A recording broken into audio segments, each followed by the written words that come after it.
Hello students, welcome to our YouTube channel mathematics.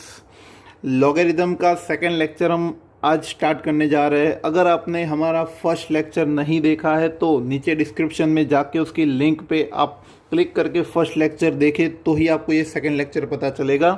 अब बच्चों, हम आज लॉगरिदम की प्रॉपर्टीज़ देखने वाले हैं, बट जो फर्स्ट लेक्चर में हमने थोड़ा सा हमने जो सीखा था उसको एक बार थोड़ा सा रिवाइज कर लेते हैं ताकि आपको फॉर्मूला अच्छे से याद रह जाए। जैसे कि a⁴x = n होता था, उसके ऊपर से हमने लॉगरिदम में उसको कन्वर्ट किया था और वो था log n base a = value मिली थी हमें x। ये फॉर्मूला हमने डिराइव किया था और इसके बारे में थोड़ी सी अब इसकी प्रॉपर्टीज़ हमें देखनी है।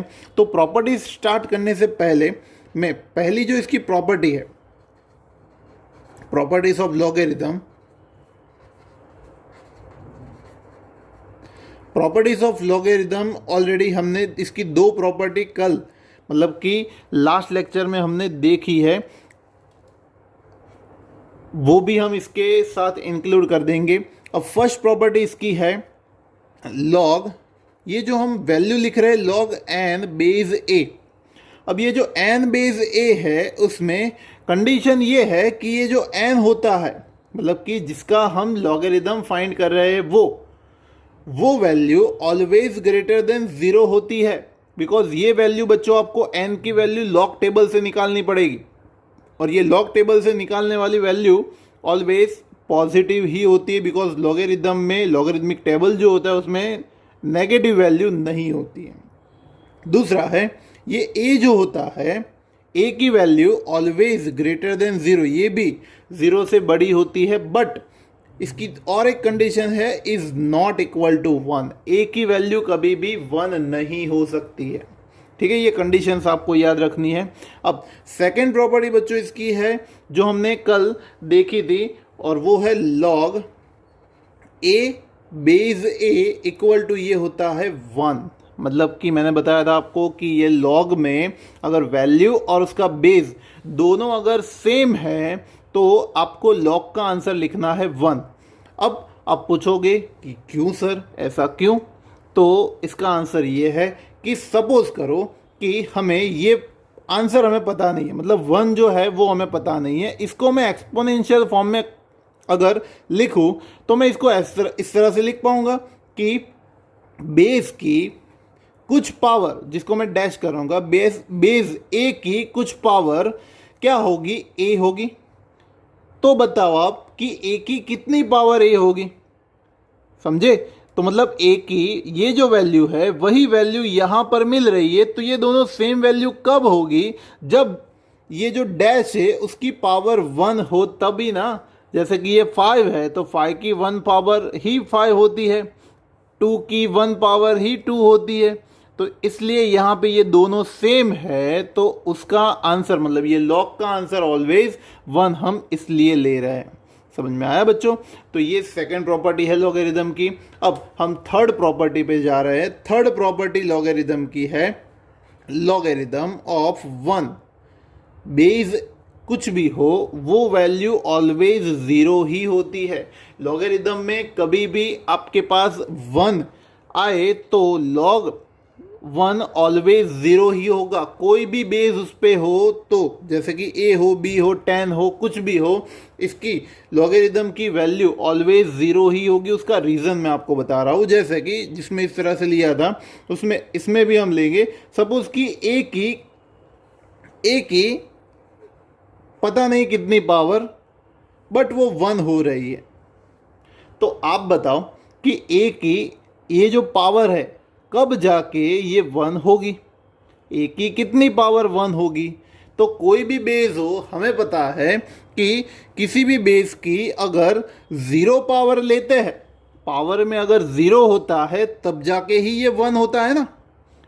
किसी का भी आंसर अगर 1 होता है, एक्सपोनेंशियल में किसी का भी आंसर अगर 1 होता है तो वो 1 कब होता है, जब ये वैल्यू मतलब कि ये जो पावर है वो 0 होता है, तब जाके ही ये 1 होता है।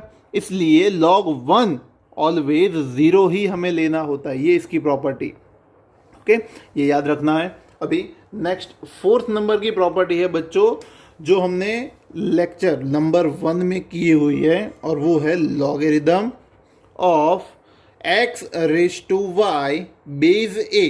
मतलब कि ये पावर रूल भी इसको हम बोल सकते हैं। ये पावर रूल है। पावर रूल मतलब कि अगर लॉगरिदम में किसी की पावर दी हुई है तो वो पावर को आपको लेके जाना पड़ेगा आगे मल्टीप्लिकेशन में। तो ये y आगे आ जाएगा और ये आएगा log x बेस में आएगा a। तो ये y आगे हम मल्टीप्लिकेशन में लेंगे और log x बेस a हम इसको लिख सकते हैं। तो ये पावर प्रॉपर्टी हम इसको बोल सकते हैं। नेक्स्ट अभी फिफ्थ नंबर की प्रॉपर्टी बच्चों है कि अगर log x as it is है और बेस जो है a उसकी कुछ पावर k है। हमने यहाँ पे पहले लिया कि इसकी कुछ पावर होती है तो वो आगे मल्टीप्लिकेशन में आती है, वो तो आपको पता है।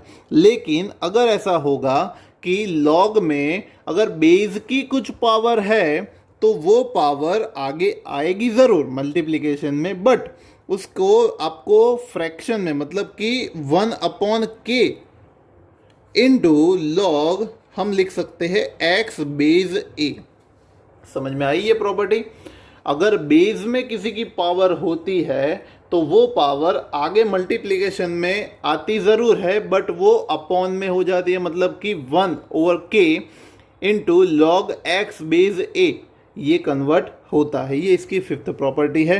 नाउ सिक्स नंबर की प्रॉपर्टी अगर हम देखें तो इन दोनों का वो कॉम्बिनेशन है, मतलब कि दोनों में अगर सपोज की पावर दी हुई है, जैसे कि मैं यहाँ पे लिखूँ कि x रेज टू y दिया हुआ है और a रेज टू अगर k दिया हुआ है, तो हम ऐसा लिख सकते हैं कि x की जो पावर है वो आगे जाके मल्टीप्लिकेशन में न्यूमरेटर में रहने वाली है और बेस की a की जो पावर है वो आगे जाके डिनोमिनेटर में मतलब फ्रैक्शन में k में रहने वाली है।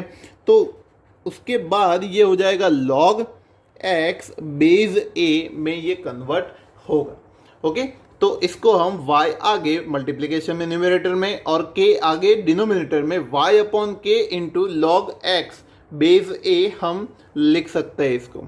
ओके, नाउ 7 नंबर की जो प्रॉपर्टी है वो उसको बोलेंगे हम चेंज ऑफ बेस रूल।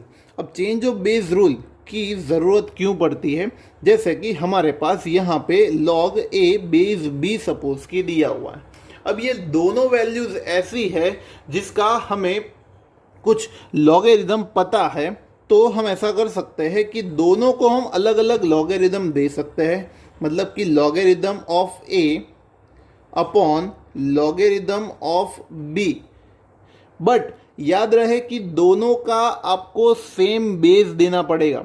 जैसे कि मैं यहाँ पे कुछ 10 बेस ले रहा हूँ तो दोनों का बेस आपको सेम ही लेना पड़ेगा, ये रूल है। तो log a base b is equal to log a base 10 upon log b base 10 आप लिख सकते हो। ओके, तो ये जो प्रॉपर्टी है उसको हम बोलेंगे चेंज ऑफ बेस रूल। ये है चेंज ऑफ बेस रूल, मतलब कि हमने ये बेस को चेंज कर दिया है, इस तरह की ये प्रॉपर्टी है। नाउ 8 नंबर की जो प्रॉपर्टी है स्टूडेंट्स, 8 नंबर की प्रॉपर्टी है लॉग।